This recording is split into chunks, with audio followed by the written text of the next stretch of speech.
como Deus atende nossas necessidades. Segunda Epístola de Pedro, capítulo 1.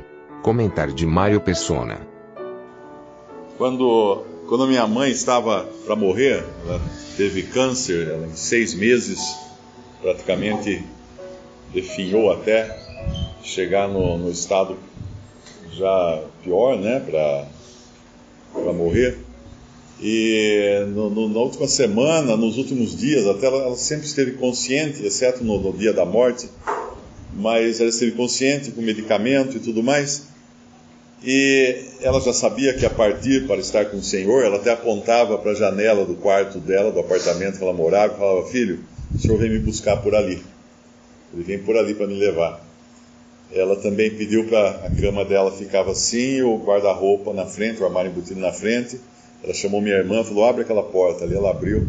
Aquele vestido lá, ó, é com aquele que você vai me enterrar. Eu quero usar aquele quando for enterrado.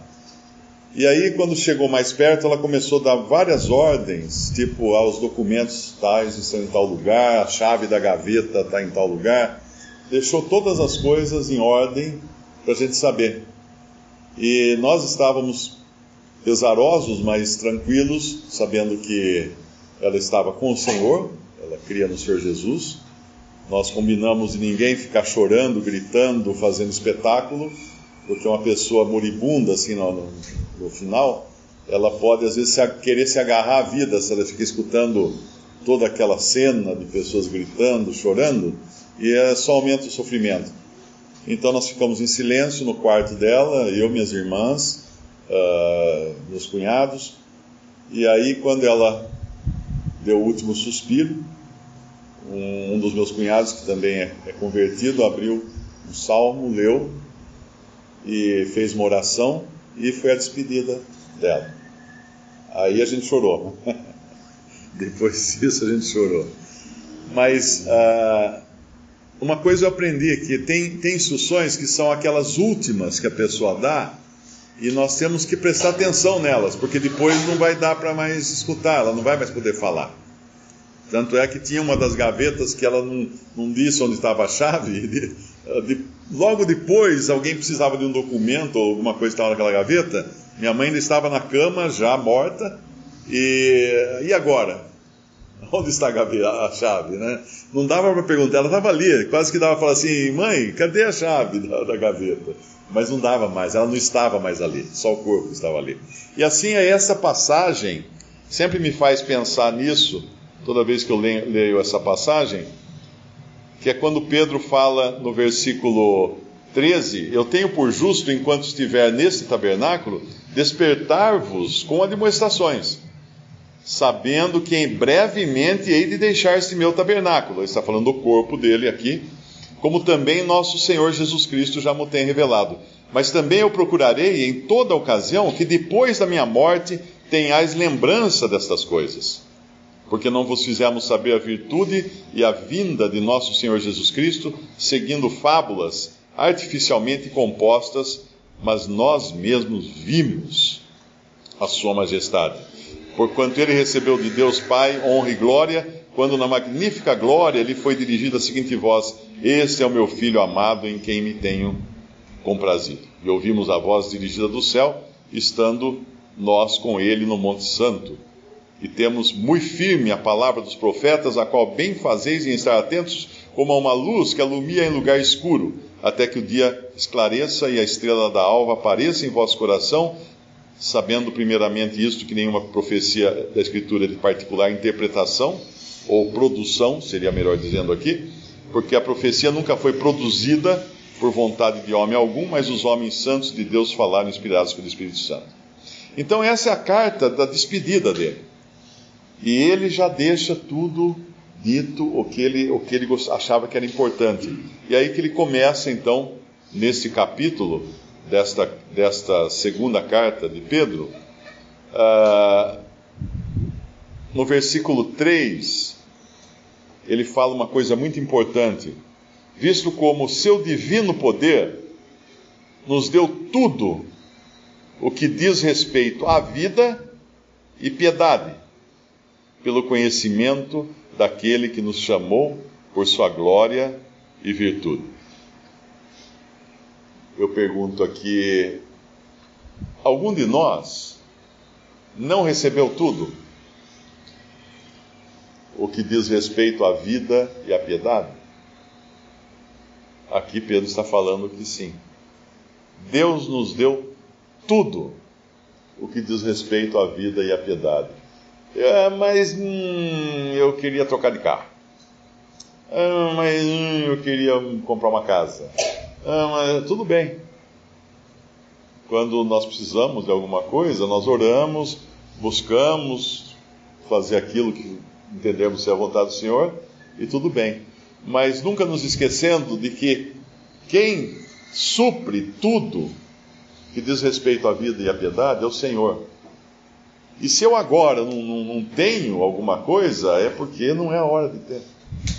Quando os meus filhos eram pequenos, às vezes eles pediam coisas que eu não podia dar, porque eles não iam entender, ou era um brinquedo que eles não iam saber usar, eles iam quebrar o brinquedo, ia desperdiçar dinheiro, porque ainda não estava na idade de entender, ou qualquer outra razão, ou talvez o não dar fosse importante naquele momento, para eles aprenderem a depender do Senhor em todas as coisas. Eu me lembro, a minha filhinha, ela tinha acho que uns 4 anos de idade, por aí, e ela queria uma bolsinha que as meninas estavam ganhando, que punha na cintura. Estava na moda das menininhas usar aquela tal da bolsinha. E ela pediu a bolsinha, não sei por que razão, a gente falou, tá bom, ora para o Senhor, e se Ele quiser, Ele vai te dar a bolsinha. E aí ela orava, acho que ela estava até mais velha um pouco, acho que ela tinha uns 6 anos. Ela orava ao Senhor, aquela bolsinha, e às vezes na oração em família, ela falava da bolsinha. E eu não sei por que a gente não comprou a bolsinha, porque não era uma coisa cara, né? Não sei por que o que aconteceu, que simplesmente não percebemos a coisa. Um dia nós fomos visitar meu sogro e minha sogra, e sempre quando a gente ia visitar a outra cidade, em Santos, chegava lá, tinha algum presentinho para as crianças. E ela deu um presentinho, minha sogra deu um presentinho para o meu filho, deu um pacotinho para minha filha, e a minha filha, a hora que ela abriu o papel assim, ela olhou para a gente e falou assim, o Senhor! Era a bolsinha. A gente não tinha falado nada, não tinha falado nada para minha sogra, nada. Mas na mesma hora ela reconheceu que o Senhor atende às orações. Então, na verdade, o esquecimento nosso, ou não ligar, foi providencial, porque Deus queria ensinar uma lição para ela, que ela não aprenderia de outra maneira. E Deus muitas vezes quer nos ensinar lições que nós não aprenderíamos de outras maneiras. As provas na escola sempre são os momentos mais difíceis, né? Porque se não tiver a prova, você não ia estudar também, você não ia estar nem aí. E se você não tivesse todo aquele processo de aprendizado para depois fechar o ano, depois se formar, obter uma graduação, você não valorizaria também. Seria uma coisa assim, comprei meu diploma, né? Arrumei aí, fiz qualquer escambo aí, consegui meu diploma, não ia ter valor. E quando nós valorizamos as coisas que Deus nos dá, é quando nós entendemos que o divino poder já nos deu tudo o que diz respeito à vida e piedade, pelo conhecimento daquele que nos chamou por sua glória e virtude. Minha mãe tinha um costume muito interessante. Quando eu era criança, ela tinha um armário meio escondido de presentinhos. E sempre que a gente se machucava, vinha aquela sessão de assoprar o machucado, o ralado da coisa, por mertiolato. Naquele tempo o mertiolato ardia, hoje não arde mais, mas naquele tempo ardia muito, era um sofrimento, e aí vinha o presentinho. Então quase que dava vontade de a gente se ralar no chão para ganhar um presentinho, porque sempre tinha um presentinho escondido que aparecia, mas ela comprava antes, estava lá, reservado. Visto como o seu divino poder nos deu tudo o que diz respeito à vida e à piedade pelo conhecimento daquele que nos chamou por sua glória e virtude, pelas quais Ele nos tem dado grandíssimas e preciosas promessas, para que por elas ficais participantes da natureza divina, havendo escapado da corrupção, que pela concupiscência, essa palavra tão difícil de falar, que muitas vezes nós não entendemos o que é. Concupiscência é o desejo ardente por alguma coisa. Pensa naquele seu filhinho rolando no chão, batendo o pé, chorando, eu quero. Isso é concupiscência. E nós, às vezes, não rolamos no chão, não batemos o pé, mas Deus olha e vê a gente fazendo isso, sim. Eu quero porque eu quero hoje, e tem que ser do jeito que eu quero e tal. Mas Ele nos deu tudo. Algumas coisas estão guardadas no armário lá para a hora que a gente levar o tombo da bicicleta. Às vezes a gente esquece disso.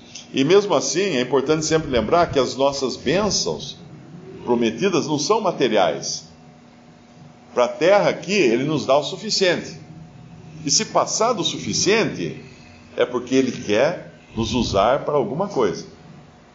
Para que a gente use esse extra para alguma coisa, para um necessitado, para a sua obra, para alguma coisa que Ele quer que a gente faça. Por isso que Ele dá o mais. Era como o Senhor, quando chegava na sexta-feira, ele escolhia o dobro do maná no deserto, porque no sábado não podia colher. E quem colhia demais, guardava em potes, vou pegar mais agora para ter, né? Vai que depois não vem o maná, né? Criava bicho. E quem colhia de menos, sei lá, a pessoa saiu de casa com um potinho de iogurte, né? Esqueceu de pegar um vaso grande, dava, era suficiente, não faltava. E assim é conosco. Nós podemos querer colher muito, vai criar bicho. Se colhermos pouco, o Senhor vai fazer com que o pouco seja suficiente. Visite Respondi.com.br. Visite também 3minutos.net.